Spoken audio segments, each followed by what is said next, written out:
My name is Madison Cole, I'm 24, and last year I discovered with sharp, unrelenting clarity what it means to be underestimated by your own blood. The feeling is subtle at first, a faint frost along your spine, but it builds, layering humiliation over disbelief, until it crystallizes into a tangible weight pressing against your chest.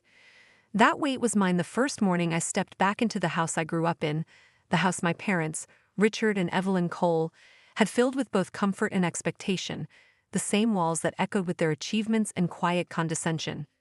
Cole Biotech, the company my grandfather had founded and my father and mother had expanded into an industry leader, was more than a business. It was a dynasty, a monument to intellect, ambition, and legacy. Every decision carried gravitas. Every conversation reverberated with authority. The boardroom was its pulsing heart, a room of polished mahogany, deep leather chairs, and walls adorned with framed patents and photographs of the founders shaking hands with high-ranking officials. It smelled of polished wood, faint coffee, and the sterile tang of success.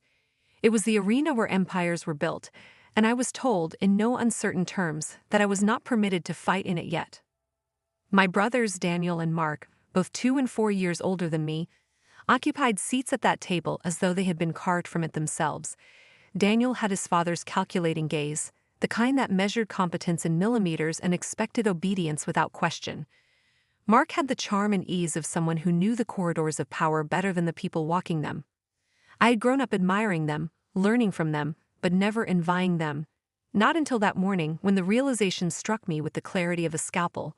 They were insiders, inheritors of authority, while I was still considered an outsider in my own family's enterprise. I had spent the last 4 years at Stanford, delving into the intricate world of biomedical engineering. I designed cardiac assist prototypes, ran simulations, stayed awake nights scribbling formulas on scraps of paper, and debugging circuits until the small hours. I had pushed through skepticism from professors, navigated research grants, and quietly carved out a reputation among the faculty as someone who did not settle for mediocrity. Returning home, diploma in hand, I felt ready to stake my claim, to speak my mind, to contribute to the family legacy in a tangible, meaningful way. I imagined the boardroom doors swinging open for me the way they had for my brothers. I imagined sitting at that table, my designs on display, my voice counted among the voices that shaped the company's future. I imagined respect. But that morning, when I entered the boardroom, the air was dense with expectation and judgment. My father's eyes, sharp and critical, locked onto me before I could even take my seat. His words landed like a gavel-striking stone. "You're not ready to sit at this table yet, Madison. Watch and learn first." It was more than rejection.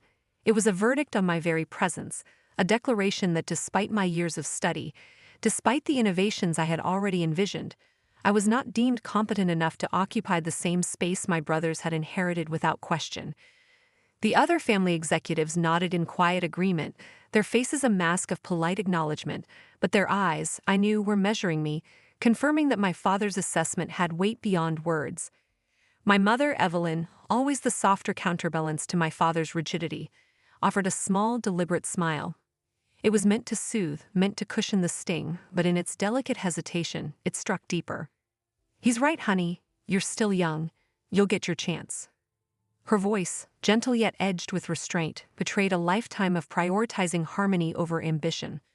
Her words wrapped themselves around me like silk that concealed iron threads. They comforted but also restrained, a reminder that in this family, patience was not virtue, but a requirement for survival. I laughed, a brief, brittle sound that masked the churn of humiliation beneath my ribs. Pretending it didn't hurt was second nature. I had practiced it for years in moments of subtle dismissal. But the anger was there, coiling, deliberate, intelligent, refusing to dissipate. It burned quietly, a slow, relentless heat behind my ribs. It whispered in tones both intimate and mocking. "They'll never see you as enough, Madison. Not now, not ever. They think you must crawl before you walk. They think you must wait while power and recognition are handed to others." I looked around that boardroom, at the long table where my brothers leaned comfortably, their hands drumming lightly against polished wood, where their words carried weight before they were spoken, and I felt the sharpest, most crystalline clarity. The seat I deserved would not be offered to me. It had to be taken. The path forward, I realized, was not to plead, not to wait for approval, but to build my own authority so undeniable, so complete, that the table would have no choice but to acknowledge it. And in that moment, as the room hummed with expectation and quiet judgment, I made a silent vow: I would not be overlooked. I would not wait. I would not be underestimated, not ever again. For months after that first boardroom humiliation, I existed on the margins of Cole Biotech.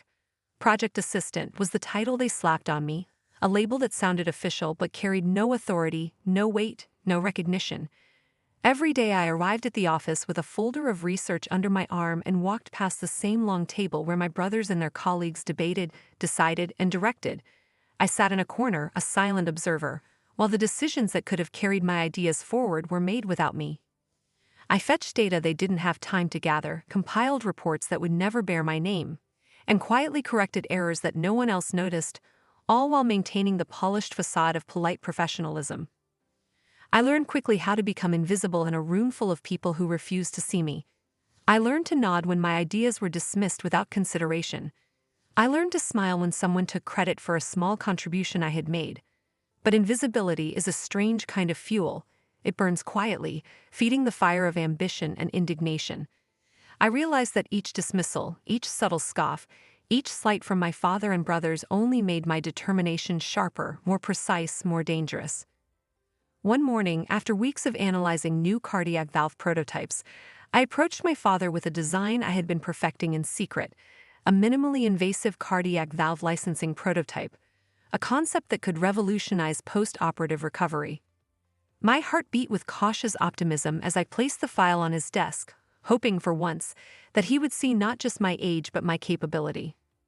He glanced at it once, lazily, his hand hovering over the papers without lifting them, as if even touching the file would acknowledge my worth. Then he looked up, eyes sharp but cold, and said, "Let's focus on real-world solutions. We don't have time for student experiments."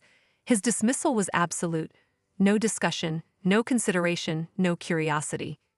It was a quiet annihilation, a signal that my presence, my effort, my intellect counted for nothing in the arena where my own family wielded power. I remember the way his hand waved me off, the flick of his wrist as if my ideas were nothing more than bothersome insects, and I felt a surge of anger so intense it made my hands tremble. That night, I drove home in silence, my car gliding over streets bathed in the artificial glow of streetlights. I parked outside my apartment building, pressed my forehead to the steering wheel, and stared at my reflection in the rearview mirror. I saw a young woman with eyes alight with fury and ambition, a mind too sharp to be silenced, a heart too stubborn to accept defeat. And in that quiet, reverberating stillness, I whispered to myself, "They'll regret this, you'll show them." The next morning, I drafted a short email, crisp and devoid of sentimentality, and sent it to Human Resources. "Thank you for the opportunity." It was a simple statement, a polite severance from the world that had refused to recognize me. I left Cole Biotech, walked past the polished floors and the sterile scent of controlled success one last time, and stepped into uncertainty. I had no plan beyond leaving. I only knew I could not remain in an environment where my ambition was muted and my intellect ignored. For days, I combed through job postings, cold applied to positions, and endured the uncertainty of rejection emails and unanswered messages. And then finally, I found PulsePath Medical, a small startup teetering on the edge of obscurity but brimming with potential. Their focus was cutting-edge cardiac recovery technology, a world I had been shaping in my own mind for years. Meeting Dr. Alina Foster, the CEO, was unlike anything I had encountered in the polished, rigid halls of Cole Biotech. She was sharp-eyed, deliberate, and attentive, a woman who listened without judgment and evaluated ideas without ego. I laid out my designs, simulations, and research with the precision of someone used to being dismissed yet determined to be understood. I explained the mechanisms, the projected recovery times, the potential licensing paths, and the possible regulatory hurdles. I spoke rapidly, passionately, as if my words were the only thing tethering me to the possibility of recognition. She leaned back, studying me with an intensity that was almost disarming. For a long moment, she said nothing, letting my words settle in the air between us. Then finally she spoke. "Madison, this could change cardiac recovery forever." It wasn't praise. It wasn't casual encouragement. It was acknowledgement, the kind I had not heard from my own family in years. For the first time in months, someone truly believed in my ability, my vision, my worth. The quiet fire that had been simmering in me since that first boardroom dismissal flared into something more tangible, a sense of validation and the hard, exhilarating promise of opportunity. And in that moment, I realized that being locked out of the family empire was no longer a setback. It was liberation. I had been underestimated, yes, but now I had space to think, to act, to innovate, unbound by the narrow expectations of legacy and bloodline. The anger that had once threatened to consume me became a sharpened edge, honed into clarity and purpose. Every slight, every dismissal, every cold word from my father and brothers had led me here, to a place where my ambition could breathe and my ideas could take root. The next 6 months were merciless. Every day was a negotiation with despair, a confrontation with exhaustion, and a test of whether I could endure another round of disappointment without collapsing. PulsePath Medical was small, resource-strapped, and hungry for recognition, but hungry doesn't pay the bills.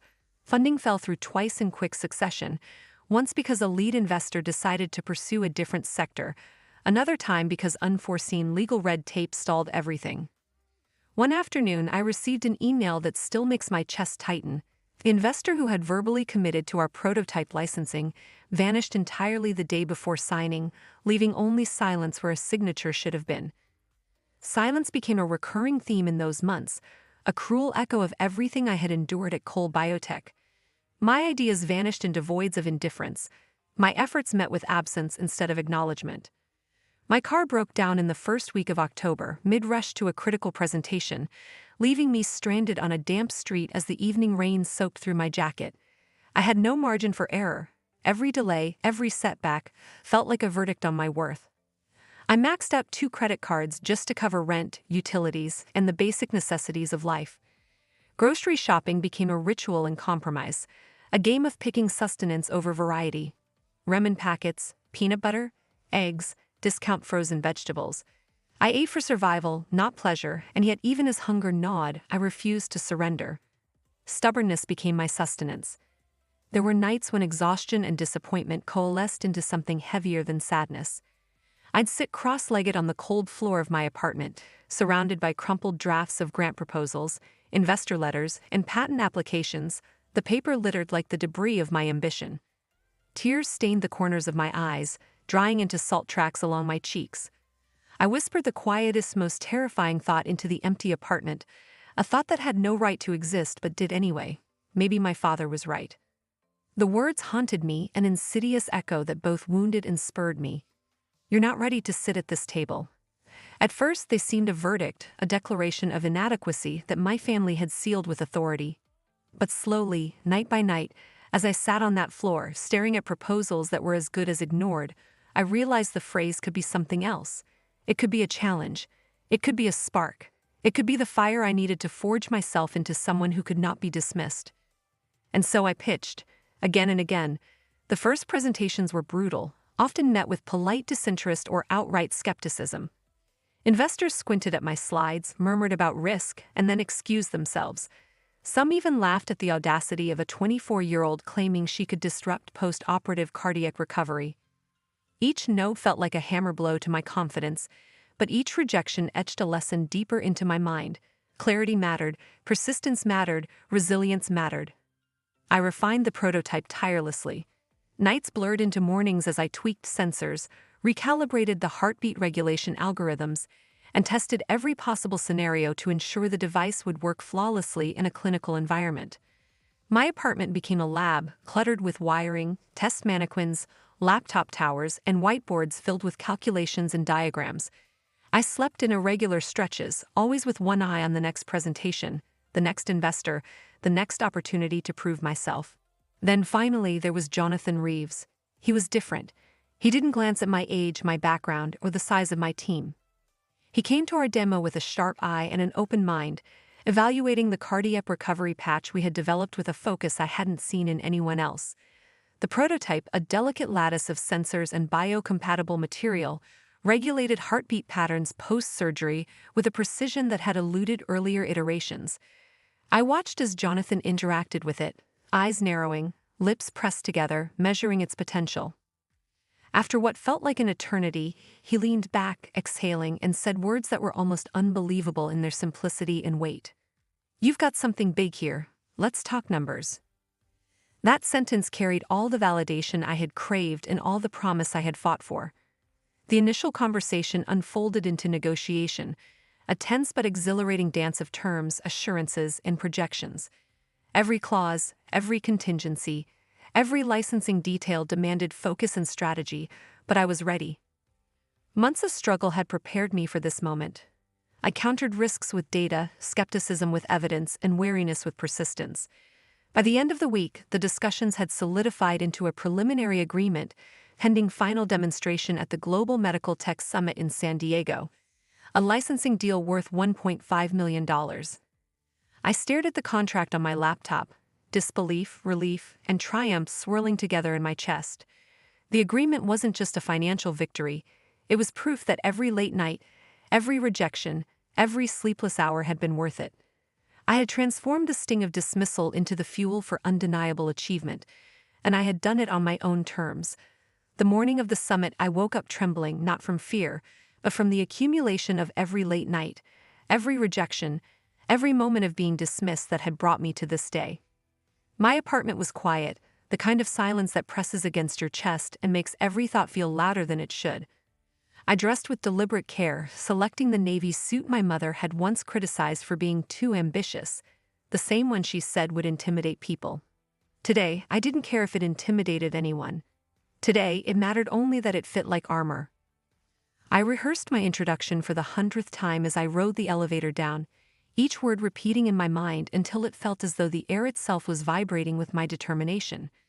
By the time I stepped into the lobby of the convention center, my nerves had transformed into a rigid focus, a laser-sharp edge that cut through the years of doubt and humiliation.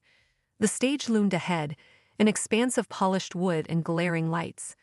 Behind it, PulsePath Medical's banners swayed gently, promising the promise I had worked so hard to earn. Walking onto the stage, I paused for just a fraction of a second, taking in the audience, and then my chest froze. Front row. My parents, Richard and Evelyn Cole, my brothers, Daniel and Mark.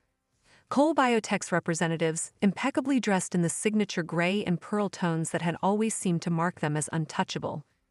They had been invited as guests, unaware that the person standing here commanding attention, narrating innovation and orchestrating a business milestone was their own daughter, the one they had told was not ready.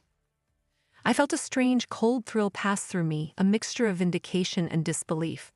For years they had underestimated me. They had written me off as too young, too inexperienced, too naive. Now here I was standing above them, armed with evidence, authority, and the undeniable truth of what I had accomplished. When the host introduced me as lead innovator and licensing director of PulsePath Medical, I noticed the flicker of confusion on my father's face, the slight stiffening in my mother's shoulders, the way my brothers exchanged a glance that betrayed a blend of surprise and disbelief. They did not know this part of the story yet. They had not anticipated the chapter I had been writing in secret, and suddenly the tension in the room shifted, like a current running through the air, electrifying the stage and the audience alike. I clicked through my slides with precision. The science was clear. The results were compelling. The vision was undeniable. Each graph, each simulation, each clinical outcome was a testament not only to my intellect but to the months of relentless labor, sleepless nights, and strategic maneuvering that had made this moment possible. My voice, measured and unwavering, carried across the auditorium. My hands, steady and deliberate, guided the audience through every detail, every innovation, every reason they should believe in what we had built. Then came the pivotal moment, the crescendo that had been building quietly under the surface of every insult, every dismissal, every not ready whispered in boardrooms and corridors. I took a breath, felt the microphone settle before me, and said clearly, "And today, I'm proud to announce that PulsePath Medical has officially signed a $1.5 million licensing deal with Reeves Ventures to bring this technology to market." The room erupted, applause roared like a wave, cameras flashed like lightning, and I could feel the momentum of recognition wash over me, palpable and overwhelming. I held the pause just long enough to let it sink in, not just for the audience, but for the people who had tried to keep me small. Then slowly, deliberately, I turned my gaze toward the front row. My father's jaw had tightened, his eyes widened slightly, registering the truth he had refused to see for years. My mother's lips pressed together in disbelief. My brothers sat straighter than I had ever seen them, as though a part of their world had shifted beneath their feet. They were silent, frozen by the collision of expectation and reality. And in that moment I smiled, not triumphantly, not cruelly, just firmly, quietly, and completely aware that the table I was meant to sit at had been mine all along, just not the one they had offered. Lowering my voice slightly so only I could hear, I murmured under my breath, "Some tables, you build yourself." The applause continued around me, then that frozen instant of private satisfaction, everything else, the doubts, the rejections, the years of waiting, felt justified, transformed into the undeniable proof that persistence, intelligence, and audacity could outlast any skepticism. I had been denied a seat, but I had created my own, and it was far larger, far stronger, and far more visible than any they had ever offered. The days after the summit blurred into a whirlwind I could hardly process. PulsePath Medical, once a small startup huddled around fluorescent office lights and half-empty coffee cups, seemed to have doubled in size overnight. Investors who had previously ignored our emails were now calling incessantly, eager to see demos, review projections, and discuss potential partnerships. The licensing deal with Reeves Ventures was no longer a quiet victory whispered only among our small team. It had exploded across the medical tech world like a detonated firework. Forbes ran a feature highlighting my role as lead innovator and licensing director. TechCrunch dissected the technical brilliance of the cardiac recovery patch, and dozens of smaller publications picked up the story, framing it as a triumph of innovation, persistence, and youthful audacity. Everywhere I turned, my name, Madison Cole, was printed in bold letters, attached to phrases like game-changing technology and rising star in biomedical innovation. I walked through our newly bustling offices one morning, past engineers tweaking sensors, researchers running simulations, and interns marveling at prototypes I had personally calibrated. The energy was intoxicating.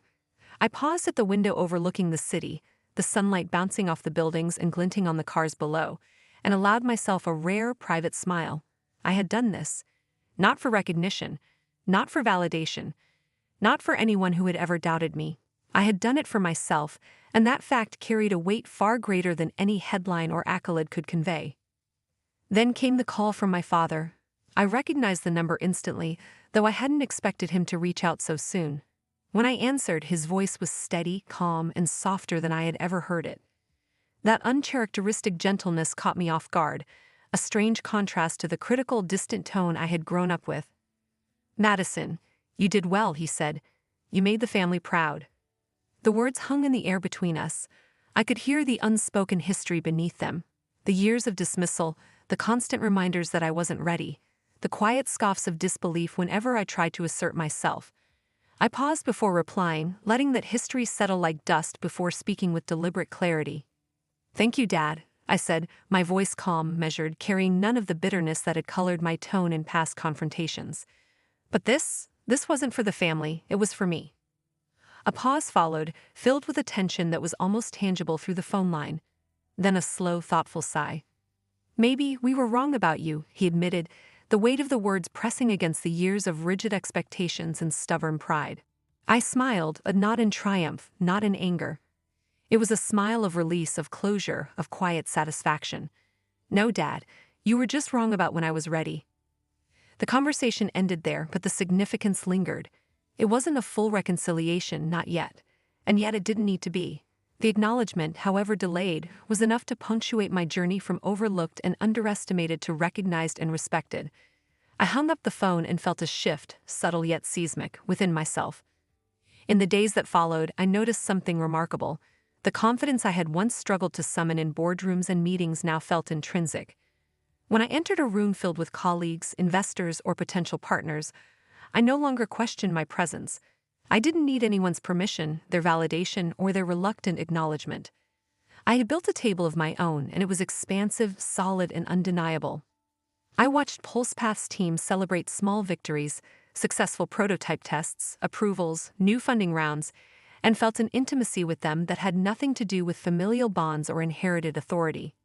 These were my people, my collaborators, my peers. Together, we were building something far greater than the sum of our past frustrations, rejections, and doubts. I realized, finally, that the story I had lived through, the months of quiet humiliation, the sleepless nights, the endless revisions and pitches, wasn't defined by the people who doubted me. It was defined by what I had done in response. My refusal to accept a place on the sidelines, my insistence on claiming space for my ideas, my determination to create impact on my own terms. The next time I walked into a boardroom, it wasn't theirs, it was mine. I could sense it in the way people looked at me, in the quiet authority I carried into every conversation, in the knowledge that every decision, every achievement, and every milestone had been earned through merit, not inheritance. And for the first time in my life, I didn't need a seat at anyone else's table. Because I had already built one.